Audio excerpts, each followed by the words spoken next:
Hey, welcome to Whitecap, the Canadian Sailing Podcast. I'm Dave Krypton, longtime dinghy sailor and passionate fan of Canadian sailing. I also manage a sailing collective in New Brunswick called the Skull Island Race Team.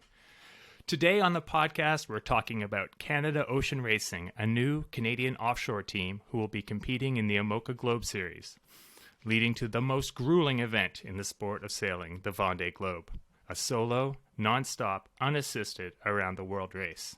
My guest is Scott Shawyer, Canada Offshore Racing's founder and skipper, who will be attempting to be the first Canadian to ever finish the Vendée, with his sights set on the 2028 race. Scott, welcome to the podcast. Thank you, Dave. Happy to be here. Okay, so we always start out with some rapid-fire questions to get into it. So, here we go, rapid fire. Atlantic Ocean, Pacific Ocean, or Great Lakes? Great Lakes. Okay. Favorite Canadian beer? Oh, that's a tough one. There's a lot of like little microbreweries that make really nice IPAs. So Okay. I can't come up with one, but a nice microbrewery IPA would be awesome right now. Okay. Canadian beer most likely to be found around the world? Oh, probably Molson Canadian or some stuff like that. Favorite place to ski in Canada? I know you're a skier. Favorite place to ski? Probably Panorama, BC. Oh, nice. Hardest part of a triathlon? All of it. The swim for me. Oh, yeah. The swim is the hardest for me, yeah. Which boat from history would you like to sail on? Which boat from history would I like to sail on? Geez, good question. I mean, there's a lot of these. These are supposed to be rapid fire. It's okay. Go ahead. Let's call it endurance. Okay. I thought we'd go Blue Nose, but that's good. Blue Nose would be a good option, too. As a percentage, how important is the start of a shorthanded offshore race? 5. Yeah. It goes down quite a bit compared to a dinghy race. Yeah. Lowest temperature you've ever been outside in? Oh, probably minus 30 Celsius. Okay. What was your position in hockey? I only played hockey till like 8th grade, and I was probably defense, probably. I think that's about right. Most people, that's if you haven't, really gone somewhere by then as a Canadian, 8th grade, 9th grade is kind of the dropout point. And I was never good enough to really handle the puck, so I was there to kind of try to get it away from people, but never really take it anywhere. Gotcha. Best sailing store in Canada? Best sailing store in Canada? Store, yeah. Oh, Giles Sail and Marine in Thornbury, of course, just down the road. Excellent. You're the first non-Fogue or Binnacle person yet. Excellent. Yeah, there you go. Where do you think the Sail GP race in Canada should be for season 4? Halifax. Yes, I like it. Right on. Good. That's the end of our rapid fire section. Good stuff. So, Scott, I've read a bit about your background, and it seems like as far as Vendée skippers go, you've taken a very unique pathway. How did you get to where you are now, and what kind of experiences have prepared you to be a Vendée Globe skipper? And maybe we can break it up professionally, and then as an adventurer, sports enthusiast, and then as a sailor. Yeah, that's a big question, and probably one we could talk about for a while. So sure, we got time. I grew up sailing. My parents have a cottage in Parry Sound, and we'd go up there every summer for a month or two, and I'd just sail around on my laser, and that was just awesomeness for me. It was heading out every day when I could and just going for as long as I could and just exploring the islands. So, and it was never too windy, right? And what are you going to do in a laser if it's too windy? You flip over and you ride out the squall, big deal. So, so that was a lot of fun. And, in sailing, so I've continued to sail in, a little bit of racing in lasers, A-class catamaran, some sport boat, keel boat racing. So on the sailing front, I am very much a club level amateur sailor. Okay. I have no big regattas, no Olympics in my past or anything like that. Just a love for sailing. On the personal side, I really enjoy sport, and I'm on the Canadian Masters national ski team right now. Oh, wow. I've done a number of triathlons, and so I'm very active in sport. The athletics part of sailing and this kind of endurance sport really intrigued me. I'm an engineer by training. I'm a mechanical engineer. I've been running an electrical engineering company for a number of years. And so I think, I'm about troubleshooting and fixing things and MacGyvering things. People, as a teenager and through university, people actually used to call me MacGyver because I kind of MacGyver things to fix them and figure it out. So, there are a lot of different things that have prepared me for this kind of biggest challenge. It really kind of almost is like a lot of things have been going in different aspects that have all come together to prepare me for this.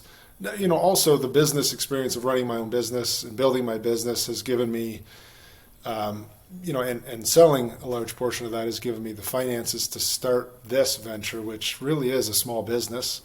When I first got into this, I thought it was one guy going around the world, with a couple of people that know what they're doing, you can do it. And I've realized you need a team of 20 or 25 or some of these teams. And so it really is a small business that we're building here. Right. Yeah, that's interesting you say the different parts because, as a dinghy sailor, it is more like that. You still, some of the people at the higher level, Olympic sailors and so forth, they'll have sports psych, they'll have nutritionists, all these things. But still, that's pretty small compared to what you're going into, and not to mention the fact that those things like working on logistics and funding and so forth are not as important for a dinghy sailor, but can be.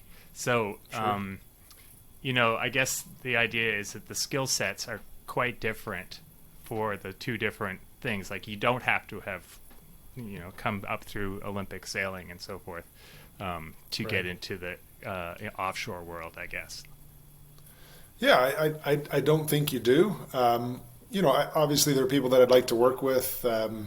Richard Clark is one who's a Canadian Olympian, and we've got him slated to come do some training in front of the Caribbean 600, then race the Caribbean 600 with him. And I've been trying to find an opportunity to sail with Richard for a couple of years now, just because I know there's a ton I can learn from others. So I don't think to get into it you necessarily need to have that background, but obviously to excel in it you need to know what you're doing on all the dimensions that it brings to the table. Yeah, that's Richard was the person I thought, like when I read that there was a Vendée team from Canada, I was like, oh, is it Richard Clark? Is he the one doing this? Who's Scott Shawyer? Now I'm getting to know. I'm so excited. One of the most exciting parts of this campaign you have is the collaboration with Alex Thompson, who is a legend in the Vendée world, having placed third in 2012 and second in 2016. And so many transatlantic and around the world races. How did he get involved in the project? Yeah, so I'll wind the clock back a little bit. As I started to look into, does Canada have a Vendée Globe program or an IMOCA program? No, we don't. When's the last one? Well, the last one was one that Morgan Watson and his partner Meg Riley were running with the old Derek Hatfield boat. And, they kind of ran out of money, and Derek Hatfield did it on a fairly shoestring budget. And, before that we had Jerry Roofs. And, there's nobody with a program now, and a large part of the reason is that it's the financial side of it that's the hard part. And, again, when I was looking at doing this, I phoned a lot of the other teams and team managers and talked about what are they doing and who's on their team, and they were telling me they have 20 and 25 people on the team, and I thought, this is insane. and why would you need 25 people? And I started talking to more teams and really started to understand it and realize that this is a business, this is a small business venture. And in my previous business life, we did a number of different startups, and we also did some acquisitions, and I found that if you could buy something, the seed of what you need, it was fairly easy to grow it, but starting something from scratch is really tough. And so then I looked at how do we how do we ramp something up here? Because my clock's ticking, right? I mean, I'm not in my 30s, and if I want to do this, I got to get on it. So I don't have time to do something for 20 or 30 years here. So I need to kickstart. What could I do? And the thought was, then how would you do an acquisition or bring in some talent that's done this before? And that's where the relationship with Alex started. And he was one of the people that I'd called when I was investigating it. And then after he made his announcement in, I think it was October of last year, that he wasn't going to do the Vendée 2024, I had a call from his office asking if we wanted to talk again. And obviously he brings a ton to the table. And so it was a fairly quick way to get into it and really get going quickly. And that's really why I brought him on board and how it all started. So you were planning then to kind of acquire the Hugo Boss team? I mean, that sounds, I might be off the... I mean, so he wants to still be involved in the sport and has a particular passion on seeing the sport grow beyond the French realm. And so, he was pretty intrigued about helping a Canadian team get started. And so he's on board as my mentor and bring a lot of his resources to the table. And so there's an agreement between us. I pay him and his team a certain amount for what they bring to the table. And, so I'm get to make use of their boat building capability and their team management capability and their commercial capability and marketing and social media. And so they bring a lot of resources to the table that have been in the space for years, obviously. Right. So just for example, going to the start of the Route de Rhum, I mean, they totally coordinate it. We're going to see Boris Herman's boat. We're going to see the old Hugo Boss boat. This is stuff that you can't just go get backstage passes to the Route de Rhum and go see all these boats, right? It just doesn't happen that way. So that's just a very superficial example, but bring a ton of value in all different places to the campaign. That's cool. Are you planning to do any stunts like him, the keel walk or the mast walk or anything like that? Well, I joked that I wouldn't, and because I couldn't think of anything to top it. But what I realized was his most famous mast walk, he cheated by using spreaders on the mast, and the masts now don't have spreaders. So a mast walk now on a Mocha would be even more sensational.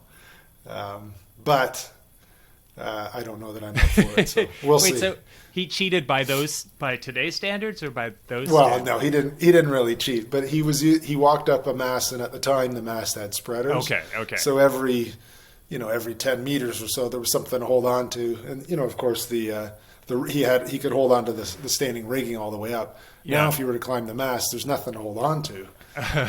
You're running up a sail with nothing to hold on to. Well, so. that's quite interesting then, especially as a mentor. I see a whole little documentary there, him teaching you to shimmy up the mast. That really was pretty cool. All those it was things. Very cool.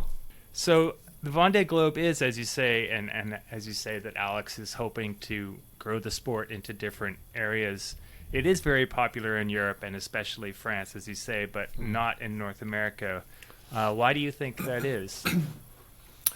Yeah, it's a good question. I mean, when you talk to the French, it is a lot more than just a sailing race, right? It's not, and it's about the spirit of the human adventure and the human against nature and just personal growth. And it's so much about the human side of it that you have a bunch of, I think 2/3 of the French population watch some part of the last Vendée Globe. It's not that 2/3 are sailing fans. That 2/3 they get that spirit of the human side of it, and that's why they follow it. And it was interesting, if you watch the skipper videos at the end of they always do a finish video of a skipper and interview them after the race. Mm-hmm. And one of the key questions they get is, how has this changed you?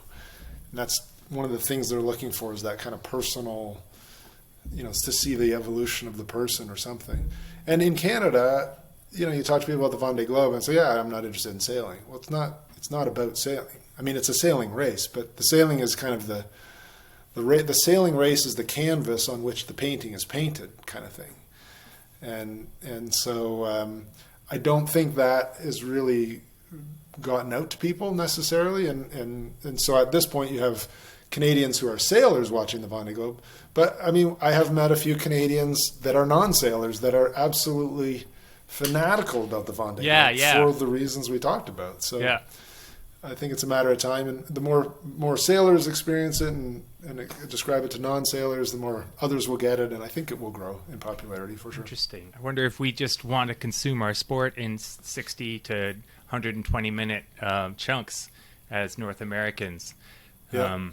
But it's true that people get really into it, and it's because of like the trackers and the esport part, right? Like, I think that's one of the reasons people really.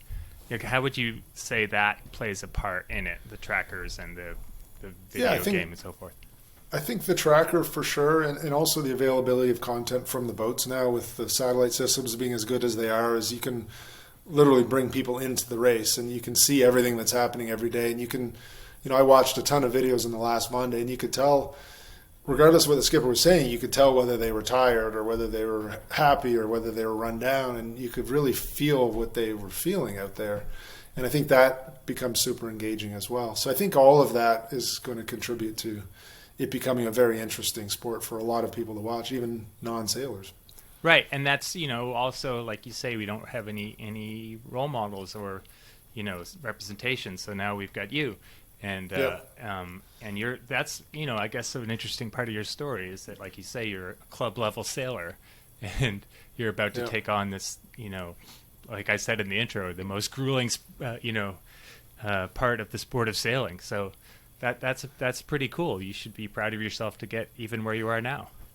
Well, thank you. There's a long road ahead, but it'll be an exciting one. So, well, tell me about your boat then. How long have you had the boat? What is it? Where did it come from? All that. Yeah, so my original plan was to do actually a program on a boat called the Fire X2, which is a new double-handed boat. It's 30-footer. And I was going to do that with Richard Clark, actually. And when I talked to Alex last year in the fall, he said, if you want to do Vendée 2028, you need an IMOCA now, because you need to know the boat. The IMOCA class is starting to fill up in that there are only 40 spots for the Vendée Globe. Wow. There are now, I think, 55 programs vying for 40 spots. So the 4 years leading up to the Vendée Globe are actually qualifying races, and it's a race series. And so your ability to do the Vendée Globe now depends on your racing for the 4 years prior. Okay. So he explained if you're going to start your Vendée Globe series racing in 2025, you need a boat now. And so we went out to look and find a boat, and there were some boats that had been older boats that were part of budget programs, I'll say, that have really not been very well maintained. And then we found a boat that was for sale by Offshore Team Germany. And they'd just done a refit on it, and it was in great condition. So that's the boat that we bought. And had it shipped from Spain to the UK and then put into a refit of our own to make sure it was all safe and fix a few things. And it's a non-foiling boat. She was built in 2011 for the 2012 Vendée Globe. Originally was Asiona, and she made it about a little further than 3/4 around, kind of coming up the Atlantic, and lost her keel and flipped upside down. Skipper was airlifted off, and then the boat was rescued and sat on the hard in Spain for a number of years while they were in an argument with the insurance company. Wow. So Offshore Team Germany ended up buying her in, I think, 2018, and put in, fixed all the carbon problems on it, new paint everywhere, new vinyl, new electrical system, new engine, new running rigging, new standing rigging, new mast, new keel, obviously. So, the hull's a 2011, the rest of the boat's kind of a 2019. So she's a great boat. I mean, I love her dearly, and I've only sailed her a little bit, but really, really fun to sail. Well, I just want to jump in right now. Are you afraid of that? Are you afraid of losing your keel in the middle of the ocean? No. For a couple of reasons. Okay. One, I think you have to trust the equipment. You have to understand the equipment. You have to trust the equipment. And so I understand how the keel is mounted in the boat, and I understand how it can't fall off unless there is a very big impact. So under normal conditions, there should be no concern about the keel falling off. If you hit a whale or a container at the surface and you're doing 25 knots, That's probably enough to rip the keel out of the boat. But you can't, I think, effectively go to sea thinking those things. So if I want to think about it, I can be afraid of it. But my job is to not think about it because there's nothing I can do about it. As long as I've done everything I can and I'm on watch, we're going to get one of those Oscar systems that looks off the top of the mast and looks for things. Okay. As long as you've done everything you can to make it safe, there's really no point in thinking about the stuff that you can't do anything about. Right. Well, I guess it's one thing to think about it happening, but then it's another thing to think, what am I going to do? So that person was able to get, to safety. And then I guess that what would, in that case, you see, this is why the French are into this, right? It's the same reason people are into like car racing. They want to know about the crashes and stuff. Yeah. No, absolutely. But so what would you do then in that? What would your series of things to do if you capsized somewhere? If you lose the keel? Yeah. So, first recognizing that, your closest rescue is probably a fellow competitor. And so you probably know where they are and can figure out how far that will be. So somehow somebody needs to get a signal you're in trouble. So you've got EPIRBs, you have a satellite. An EPIRB is an emergency position indicator. Okay. You have a personal locating beacon, which is similar. So they send a signal to a satellite emergency system and alert the emergency systems that you're in trouble and give you a position. And so there are a couple different kinds of those. So you would deploy one or two of those to let everybody know you're needing help. You try to grab your ditch bag that has a satellite phone in it. Okay. I guess you'd have to assess the conditions on whether you deploy a life raft and get in the life raft or you stay with the boat. Lots of times it's safer to stay with the boat, and upside down the boat holds a lot of air, so there's a spot you could be in there. So you kind of have to assess all the conditions and figure out the exact plan from there. But there are lots of options, and knowing where your competitors are, and they'll probably be your first line of defenses. Right. It's probably what's going to keep you sane through that rescue period. Right. So your boat doesn't foil, and there's no plan for that. Well, we are thinking about what we want to do with the boat. I would like to do the Vendée 2028 in a foiling boat. So there are a couple options to get from here to there. One is to put foils in this boat, which is possible. And, it would take some reinforcement of the hull and obviously development of foils and a building of foil casings and all that. The other one is to buy another boat that does have foils in it. I wouldn't build a boat. Too much money, too risky, obviously. And, there still is the option to do it in this boat without foils, and a lot depends on sponsored and partner development and the finances of the program, really. So are there separate divisions then for floaters and foilers, or? Yeah, so they're not really separate divisions. I think it's just recognized that there aren't formally separate divisions, but I think it's recognized that you're mainly racing against the boats of equivalent capability. Right. So foilers being non-foilers. Right. So is there a chance then? So I had no idea that I understand that for these longer distance races, like that you have to have a certain number of miles or whatever qualifications you need to get into the race. But I didn't know that there was only a certain number of spots. And so I guess there's the chance you wouldn't qualify then. Yeah, there is. I think what I do see, though, is a lot of teams don't do a lot of the races. And that might change, but even right now, when you consider there are 55 teams vying for 40 spots, there's still a lot of teams missing a lot of races, either because they're launching new boats or they didn't make it to the race start and whatnot. There are also teams that will run out of money. So there are some teams out there that don't have partners yet, and they're not going to be able to do the race if they don't find the money. So there's a chance. There's obviously a chance that at any point anybody might not qualify, but I think there's a pretty high chance that I will, for sure, if we do the things we know we need to do. That's great. Yeah. So what is the day in the life? Oh, well, I should ask first. So have you single-handed it a long distance yet, your boat? I have not single-handed it at all, being Okay. the only person on board. I've driven it. I've done solo sail changes, done solo tacks, solo jibes, solo maneuvers and such, but I've not been on it on my own. And I'm just trying to think of when the first time I will be single-handing it. The next year's calendar is all double-handed racing. There is a delivery we'll be doing to get the boat from the Caribbean to get it to the UK.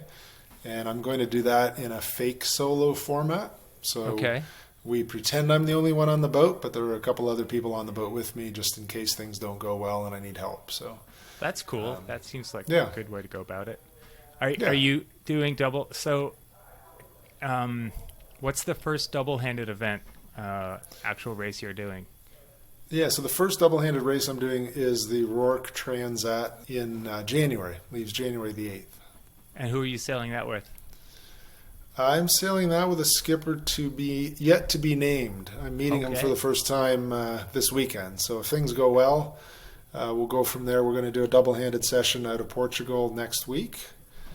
And then if things go well with that, we'll do another one in December. And then if things go well with that, then we'll do the race together. So that's so exciting. Is it somebody famous? Is that why it's to be determined, or you just have to figure out if you guys are going to be able to do it? I don't know how famous he is. He's an Englishman, been racing in the Figaro class for the last little bit. So you could probably narrow the list down from that. And just want to make sure that everything's good between us and that we're good made to sail together really before we commit to anything. Right. Mm-hmm. So do you have the whole thing laid out logistically? Because I looked on the website and there's says what you're doing each year. So from here till then. Yeah, it's pretty well defined. I mean, the IMOCA series the races are known, the dates are pretty much known, and so those comprise the major events. And so you want to slot training in between them, race prep in between them, and make use of the off season time as well. So yeah, we've got a calendar that really goes out from now to Vendée 2028 with most of the major activities in it. Right. When you were the kid in Parry Sound sailing a laser, was this something in your mind where you're like, geez, I'd really like to someday race a sailboat around the world by myself? No, not at all. No, and I probably loosely watched the 2016 Open and thought, that'd be interesting, but it was really the 2020 version where it hit me and said, this is something you need to do. That's cool. I was at home running my engineering business. I was looking for a financial partner to help invest in the business to help us grow it quicker and do more acquisitions. And so I was dealing with a bunch of New York private equity groups and on Zoom calls from 6 a.m. till 8 p.m. every day. This was in the fall of 2020, so we were in lockdown, right? It was weeks and I hadn't been out of the house, I think, mostly because of the Zoom calls. And then you see the start of the Vendée Globe, and these guys are out there and girls out there sailing around the world, and I'm like, I'm in my house in beautiful Collingwood. I have a lake in the front yard and a mountain in the backyard. I haven't been outside in weeks, suffering through endless days of Zoom calls. Like I've done something wrong that led me here, and I need to change this now. So that was really the impetus to get me thinking about this. It's the ultimate socially distanced sport, right? Right. solo around the world sailing. That's true. Would there be a time where you might have to climb the mast in the middle of a race? Yeah, I think so for sure. For repairs or? Yeah, I mean, for repairs, for things getting stuck, losing wind instruments, there could be a number of reasons. To do a rigging check, I think if you're out sailing around the world for 3 months, I think at some point when it's not too breezy, you should get up there and do a rigging check, if nothing else. Interesting. And is that terrifying? Again, I don't find it terrifying because I trust the equipment and I understand how it works. I've been up tall masts before, and going up solo is another story. I haven't been up this mast solo yet, and we've been trying to figure out exactly what system we want to use to do that. So perhaps next week in Portugal, I'll venture up on my own or under my own power. Okay. And see how it is. But again, you've got lines that are designed to take thousands and thousands and thousands of pounds of load, and I'm 200 pounds on if I'm wet, right? The boat doesn't feel me going up the mast, and you're using rock climbing equipment that climbers use to climb much bigger mountains than 100 feet tall. So right. If you understand the system, and then I think you can put trust in it. And then if you trust it, then you probably don't have as much fear in it, right? It's still not fun being 100 feet up looking down. And again, if you look down and think, what happens if I fall? Well, it's not gonna make you feel good. So to me, it's controlling your thoughts a bit, and don't think that. Think about, wow, I'm really glad I have this really awesome equipment right now. That's a better thought. Well, I think it's what I'm hearing from you over and over. And that's one of the things I was thinking about asking, was just like, how do you get rid of the fear? Because I haven't done any offshore racing. My dad had a CNC 35 when I grew up, and we raced from Shediac to Charlottetown a few times, which is 60 miles or something.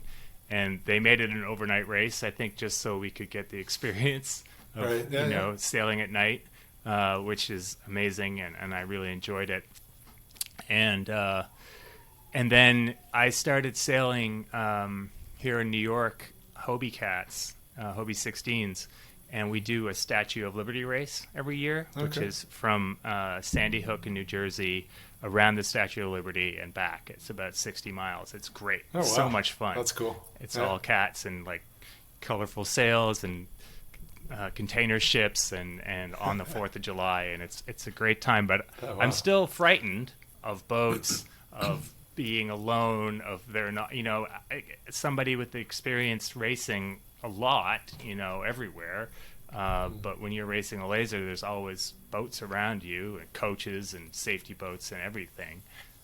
So you're going to push yourself a lot more in a situation like that than if you're alone, even alone in New York Harbor, right? So I kept thinking, like, I really need to, get at losing that fear, or it's something I wanted to try to get from you. And what I keep hearing is that you can trust in the things you can control, essentially, right? And anything outside of your control, it's not worth thinking about. I think that's what I'm hearing from you. Yeah, I think that's probably how I approach it. And obviously you want to do as much as you can in your control. So making sure you've done your rigging checks and done a walk around and making sure things are safe and robust, and staying within the limits that the boat will run well in. Obviously you can't, if you're in a laser race, you're going out 120% every time, right? I mean, something breaks, you're out of the race. I mean, if you don't push it, you're not anywhere near the front. In this, you're not pushing yourself 120% because you can't. You need to mitigate that risk, and it's that balance of performance and risk, because you first have to make it around, and then your finish works. If you don't make it around, it doesn't matter how fast you went. So you need to keep that balance.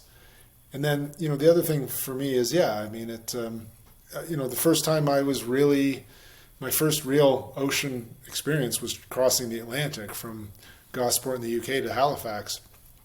And, I'd been out of sight of land, out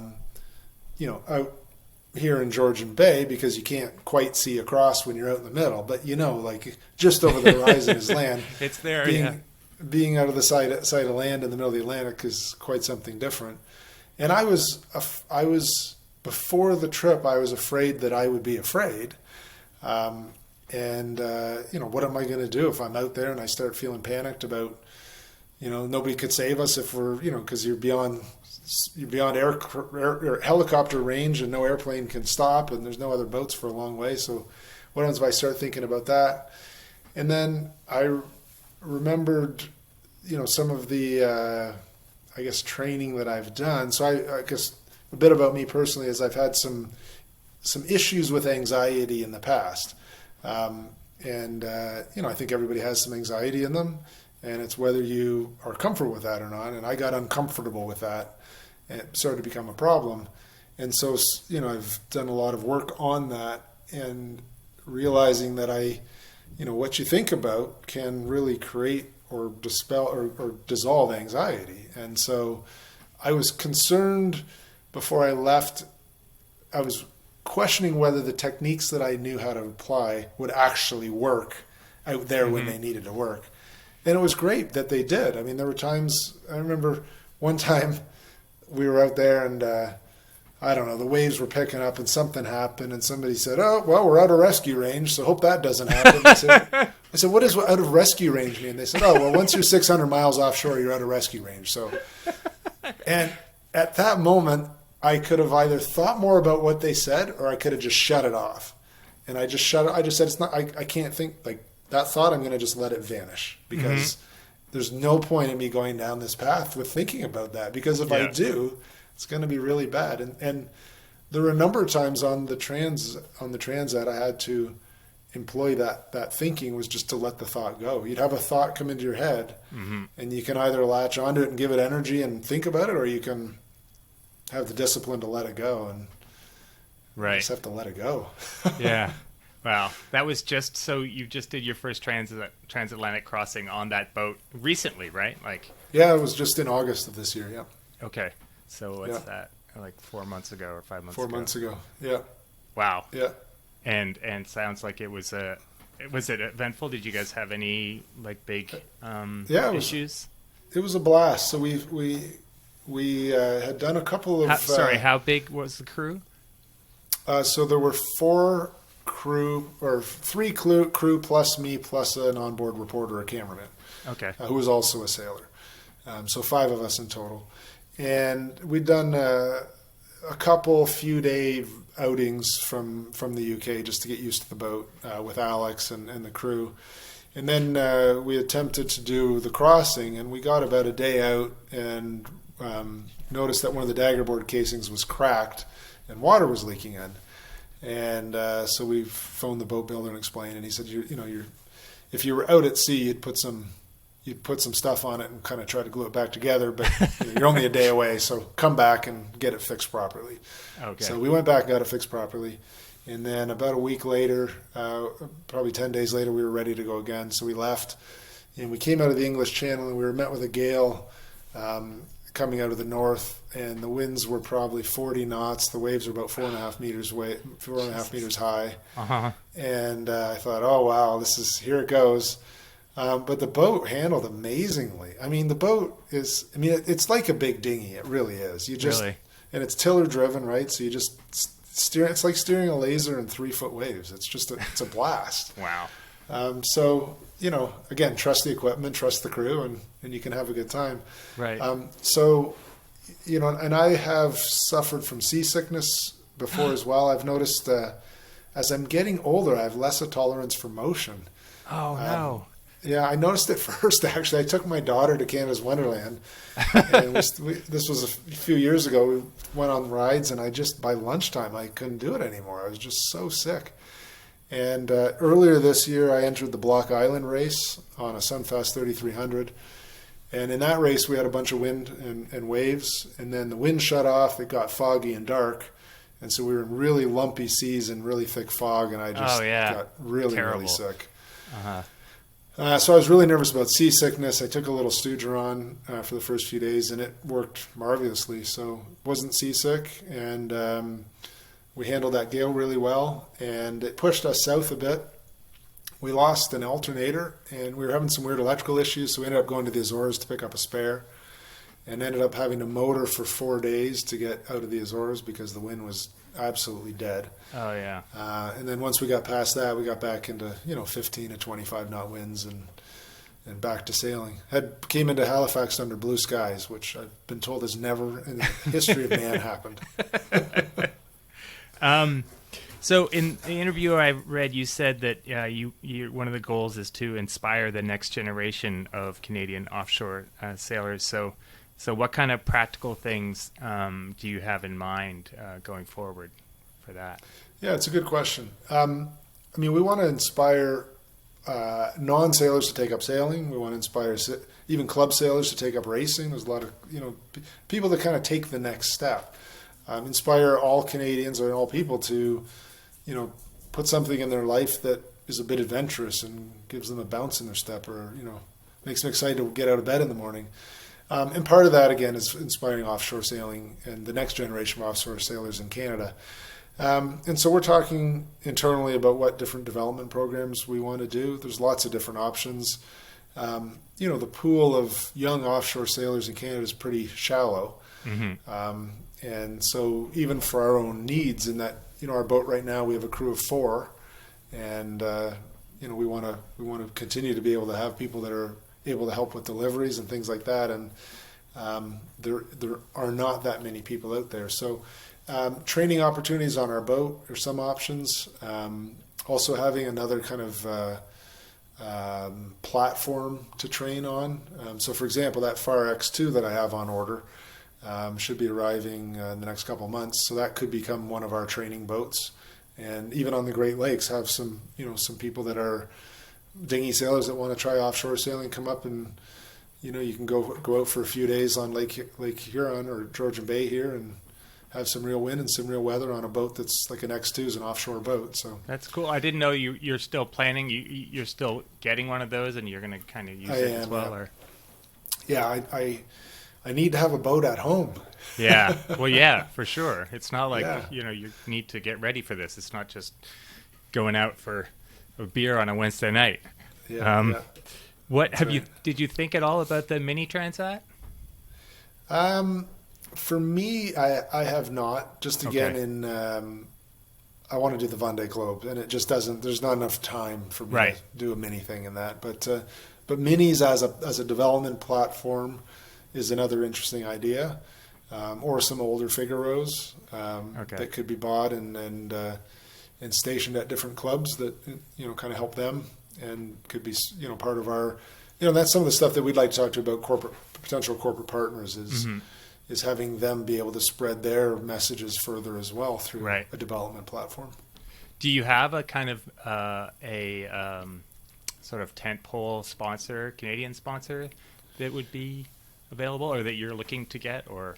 Yeah, we don't have anybody signed up right now, but we're in fairly serious talks with three groups right now that are interested to spend some money with us.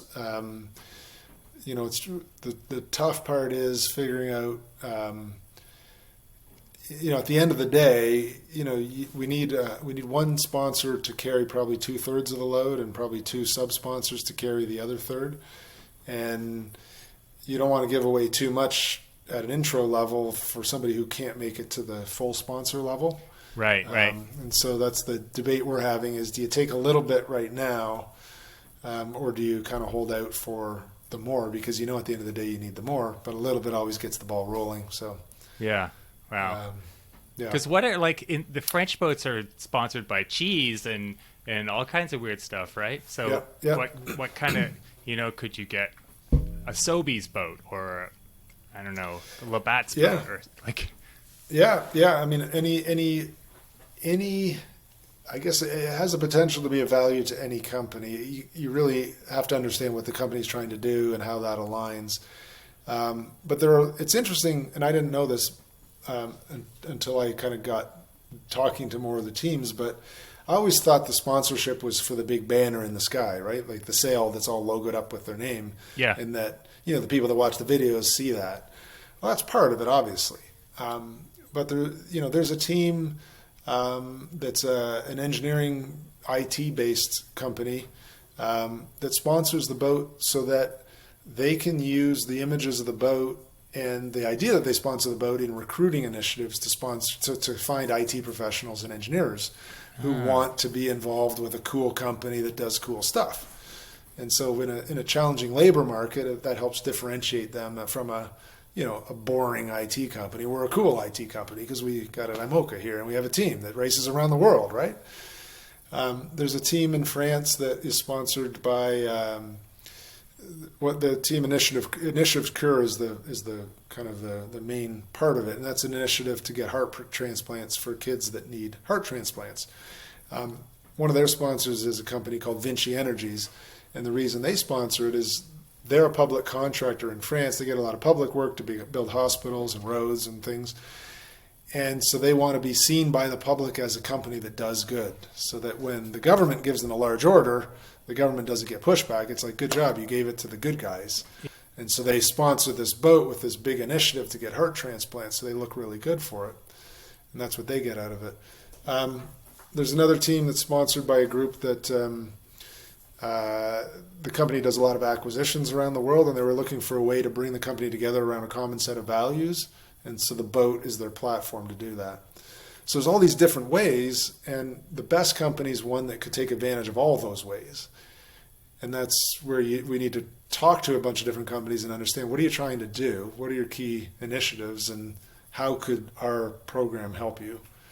And then, that's interesting, because you do think of that as a layperson, like, oh, Hugo Boss, sponsored Alex, and the reason that they did it was so that the big cool looking boat would have their logo on it. But obviously, I often thought, like, really, can they really reap all that money back just from pictures of the sailboat? Can't possibly, right? So it's like you're saying, other companies, tech companies, all these different things that can use it, even like environmental, cultural, things. That's cool. So you mentioned a couple of people. I thought, I did want to talk about Jerry Roofs, right? So you want to be the first person to finish the race, but Jerry Roof was the Canadian who was in second place in 1997 when he disappeared and died at sea. What do you know about that tragedy, and how does that inform how you move forward as a Canadian offshore sailor? Mm-hmm. Yeah, I mean, I understand. I guess nobody really knows what happened, but we know what you just said. And Derek Hatfield was the other Canadian. He got kind of blown over in south of New Zealand and broke a spreader on the mast and had to retire. And so, there's obviously a lot of things that can go wrong in the race. And I mean, what I've learned is that you don't want to do a program on a budget. You need to have the money to do things safely and professionally, and have the time to do the training. And so this is, why to bring Alex on board. And I don't believe that Jerry or Derek had an Alex on their team. Alex, for example, a couple months ago sent me a list, said we need to do one of these for your boat. It's an 800 item risk log. And it has all the different components of the boat listed, what could happen with them, what the probability of it happening would be, what the impact of it happening be, and what we would do to mitigate it. 800 items. And they always say, you should walk around your boat and think about that. What could go wrong? What would you do to fix it? They've documented 800 items on the IMOCA. And so it's that level of professionalism that makes it so that the boat is safer, and it makes it so that you have a better chance of getting around without incident. And then the class is also recognized. They've had problems with the keels. So there's a one design keel now. The mast is one design as well. And so they've kind of put their foot down on a couple areas. People would try to shave weight in areas that you shouldn't be necessarily shaving weight. So let's level the playing field. Everybody uses the same keel. Everybody uses the same mast. At least we can, bake in some safety that way. So that's happened since both Jerry Roof and Derek Hatfield as well. So I have a section here called Hijack the Guest, and that's when I ask questions that are things that are particular to things that I'm trying to deal with. And I can't ask you about, like, where I should tie my main sheet off in a laser. So I started sailing Hobie Cats and A-Cats as well a couple of summers ago, and I loved it, but it was a new guy in the fleet, right? So, and that was... I don't know, that was panic. It wasn't panic inducing, but it was, it was tough to be the new guy. So it's like, how do you overcome being the new guy in the fleet and, fitting in? Yeah, good question. I think, having a healthy dose of Canadian humility helps, right? And that I'm not the expert. I'm not the best sailor in Canada. There are many, many, many awesome sailors in Canada. I'm just here because I'm fortunate and wanting to learn from everybody, and I think that probably goes a long way with people. And yeah, realizing you're the new guy, right? I mean, I'm not the new guy in some circles. I'm not the new guy for master ski racing, for example, but for IMOCA racing, I definitely am. And you got to kind of respect what everybody else says. It comes from their experience in that space, right? So now we have listener questions. One was from this is from Instagram. Gramless Mike asks, "What is your favorite sailing snack?" Favorite sailing snack? Good question. I think I brought all my favorite sailing snacks on the Transat, and I got sick of all of them and wanted everything I didn't have. So what I've realized is that that variety is the spice of offshore sailing. So I actually went and shopped today for my next 2 training sessions, and I bought kind of one of everything instead of 10 of anything. So, like, I guess I wanted to use this as a jumping off place to just talk about nutrition and like what you bring, what are you going to eat, what do you bring on board, how much of it, that kind of stuff. Yeah. So everything is, I mean, you need food that can last for months at sea, right? And so you don't have a fridge, you don't have a freezer.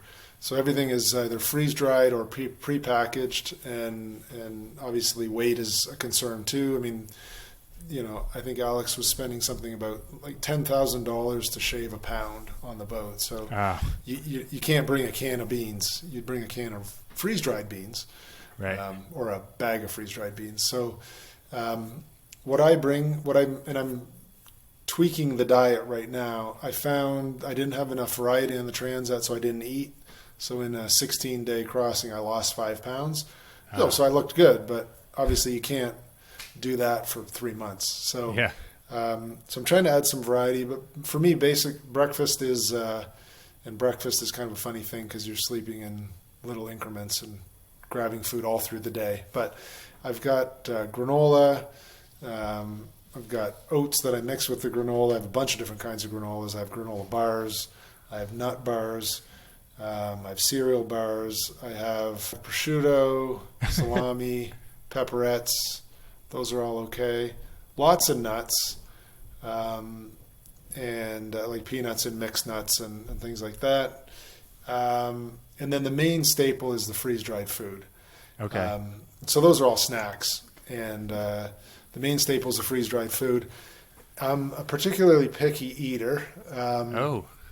So I don't eat potatoes, I don't eat rice, and I don't eat pasta. It's not because of health reasons. It's just because I don't like them.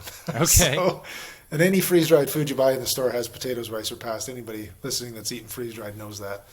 So I actually bought my own freeze dryer, and I've been making my own freeze-dried food so that I can steer away from potatoes, rice, and pasta. So I actually just finished a batch of vegetarian chili yesterday and bagged it all up. So I have vegetarian chili, I have beef chili, I have turkey chili, I have chicken tortilla soup, I have chicken and lentil soup, I have spicy lentils, I have chana masala, which is a chickpea dish, I have chicken tikka masala. So this is all stuff you had for the Transat you just did, or this is new things? No, this is all new stuff that I made. I had some of that for the Transat, but for the Transat I brought beef chili, chicken tortilla soup, and some other dish, and it just wasn't enough. I was sick of it by day 2. Right. So now I have 15 different things that I can choose from, and I'm going to continue to build the inventory because, again, I found, and it was quite funny at the end of the Transat. We were literally, so I had different food than the crew, and they kind of stuck to their food, and I stuck to mine. But a few days before the end, we're like, okay, what do you guys have? And they're like, what do you have? I'm like, I have a peanut granola bar. I'm so sick of this. You have a peanut granola bar? I'll trade you a chorizo. I'm like, you guys have chorizo? Oh my God, I'll trade you 3 of them for chorizo. Like, it's just you're trading what you hated, they were dying for, and vice versa. Right. So, that's great.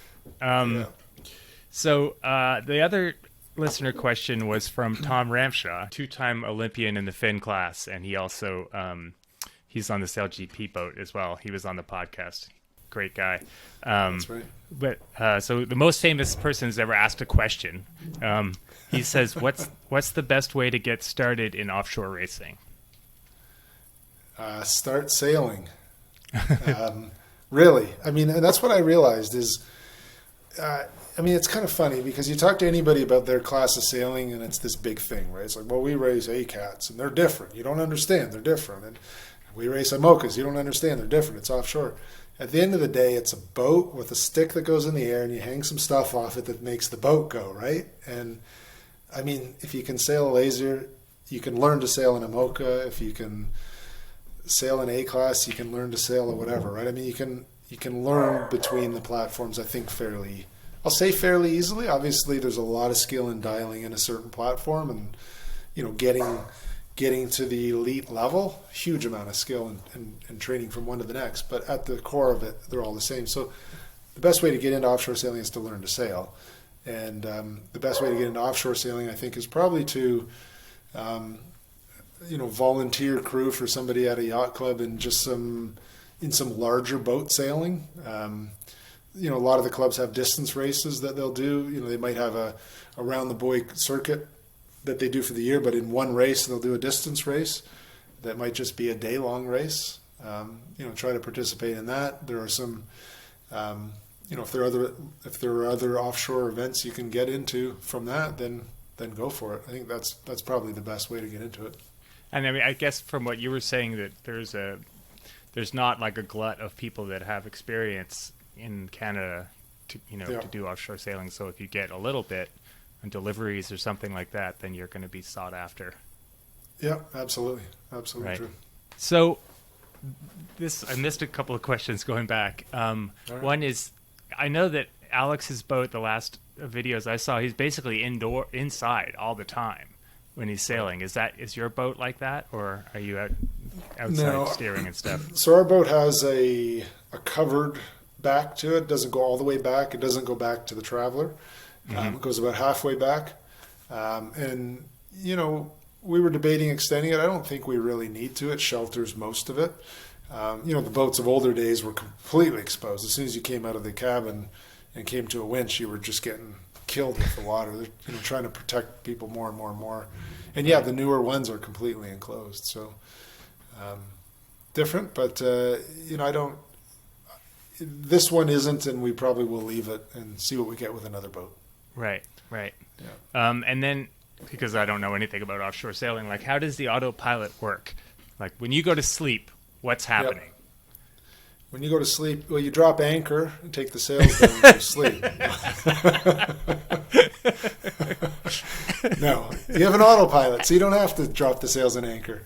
And so the autopilot, the autopilot is a servo system that drives a ram that's attached to your tiller stock and turns the tiller.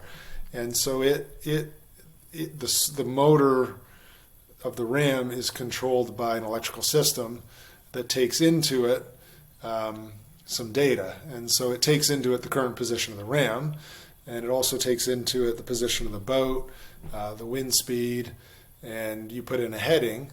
And so it then calculates based on where you're going versus where you want to go. Should you turn left or should you turn right, based on the wind and the wind angle, because you can set a heading to compass, you can set a heading to true wind angle. Oh, wow. You can also set a heading to apparent wind, so it can steer to one of the three. But based on those inputs, it decides what to do and turns the boat accordingly. So if you get a 30 knot or 30 degree shift while you're asleep, it'll turn if you have it set to the wind. Yep. It'll turn to the wind if you have it set to the wind. Exactly. Yep. That's cool. When would you choose to do, why would you choose to do a heading versus a true wind or apparent wind setting?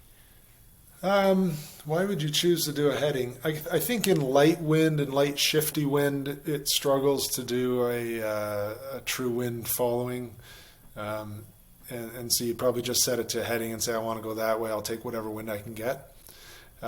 We mostly sail with it set to true wind. Beating, hard beating is a lot of times set to apparent wind. Other than that, it's set to true wind. Okay. So let's imagine that Scott Shawyer, the kid on the laser exploring the islands in Parry Sound, wanted someday perhaps to become, had in his mind, oh, maybe I would like to sail all myself around the world, what kind of advice would you give him? What kind of advice would I give the guy sailing at the cottage right now? I would say keep Yeah. sailing and get involved with clubs, with other boats, and there are people looking for help on boats, and there are people looking for help doing deliveries. And so kind of find out, who does the deliveries. Is there somebody around your club that people call to do deliveries? If you can get a spot on one of those boats, that gives you some experience. Scott, thanks so much for your time. I appreciate it. Well, thanks, Dave, for having me. It's been fun talking to you. All right, so that'll do it for this episode of the Whitecap Podcast. At your next regatta, remember to make friends, have fun, and sail fast. I'll see you on the water.